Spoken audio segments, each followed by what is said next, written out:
This is the first line that will pop in your head after playing the Phantom Pain.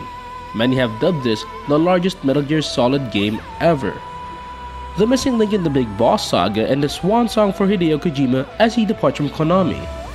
But is the game really that grand? Welcome to the Metal Gear Solid 5 The Phantom Pain review. Taking place 9 years after the events of Ground Zeroes, the retail demo and tutorial game for Metal Gear Solid 5.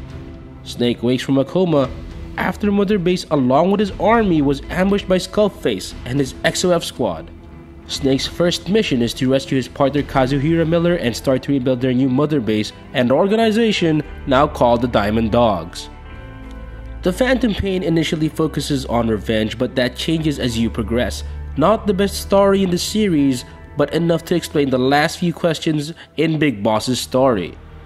MGS5 won't alienate you even if you haven't played any of its predecessors, but it heightens the narrative if you did, especially Peace Walker and Ground Zeroes. The visuals are breathtaking thanks to the new Fox engine. A fully detailed map with impressive lighting, realistic water effects, and facial expressions as if seeing an actual movie. The PlayStation 4 version can run at a constant rate of 60 frames per second, guaranteeing seamless play. The biggest highlight in the Phantom Pain is its gameplay, delivering an open world experience it promised even if the game only featured 2 locations. It gives players many situations to deal with, and the game gives them just as many ways to deal with them. From tools for stealth to weapons for combat to even the weather and time of day. Day, night, rains, sandstorms, all of these change how a mission can be played. The game even adapts to your favorite style of play, forcing you to look for an alternative. Try sneaking at their base at night and they'll set up floodlights and night vision goggles for their soldiers. Perform more headshots against them and they'll be wearing helmets on the next mission. It challenges you to be creative as the ultimate soldier. Despite the large area to explore, some missions are basically repeats of other ones, down to the area you'll be doing it, making some missions rather uninspiring. New to the series is the buddy system, where it allows you to bring a partner that can provide assistance for different scenarios, each character having its own abilities and utility.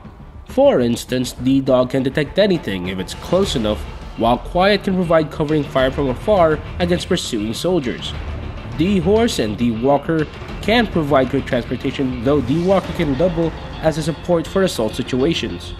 Every time you bring them to missions, their bond level increases, unlocking new skills that can make missions easier. Base management is also one of the great highlights in the Phantom Pain, as this feature is crucial in developing Mother Base. Fans of Peace Walker will feel familiar as it features the same concept. Recruit new members for Diamond Dogs by capturing enemy soldiers or rescuing prisoners during your missions. Volunteers also do come up as bonuses when going home or ending story missions. Getting better people means getting better stats for your base, getting you better, well, everything. Guns, intel, supply drops, you name it. It also expands your actual base, which you can explore freely, where you can sometimes find hidden surprises such as hidden diamonds, missions, or how nobody uses the bathroom. Ever. Another surprise in the game is how Kiefer Sutherland handled Snake. He stood strong as the legendary Big Boss despite having less voice dialogues and not being David Hayter. Metal Gear Solid's games have always been known for having lengthy cutscenes that tell the entire plot of the game. The Phantom Pain sneaks another one past us by having less cutscenes.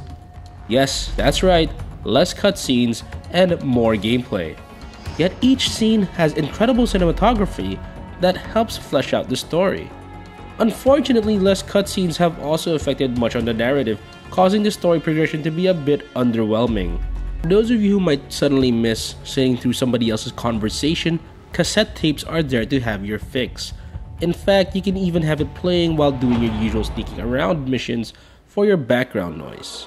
Metal Gear Solid 5 The Phantom Pain may not have the best story in the entire Metal Gear Solid series, but it managed to provide one of the best open world experiences that will keep you going even after you finish the main story. With multiple methods of completing missions to deep base management and a solid gameplay all in all, this is one Metal Gear Solid game that you will surely remember, if this is indeed Hideo Kojima's last Metal Gear game, he is leaving with a bang. We are giving Metal Gear Solid 5 The Phantom Pain a perfect 5 out of 5.